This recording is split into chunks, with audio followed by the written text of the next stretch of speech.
мигранттар бизге акча жиберет. Бул акча жибергени жөн эле тууган туткандарга алар басып жата албайт. Аларды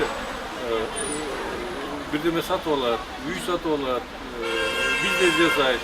Чыгып ал акча деген бул кан тамырда экономика иштетет да.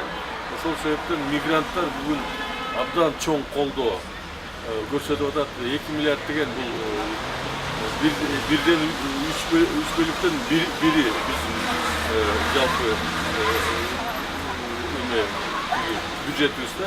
Ошол себептен менин оюмча биз мындай жакшылыкты деген өзүнчө бир чоң тема болуш керек.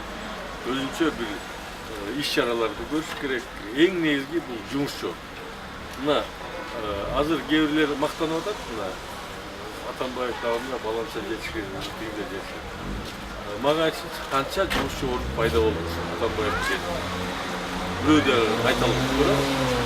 Канча заводдор салынды, канча жаңы предприятиялар салынды. Жер-жерлерди өзгөчө. Кээде кээ бир баягы өкмөттө иштегендер айтып атпайбы? Айылдан Бишкекке келген бул чоң кечиккендик. Бул тескери чоң кечиккендик эмес. Бул деген ошо жакырчылыктын күчөгөнүнөн айылда тиги карапайым эл турмушун иши жүрбөй калгандан кийин айласы жок бияка келет. Тачка түртөт, базарларда отурушат. Же болбосо абдан мындай кара жумуштарды аткарат да.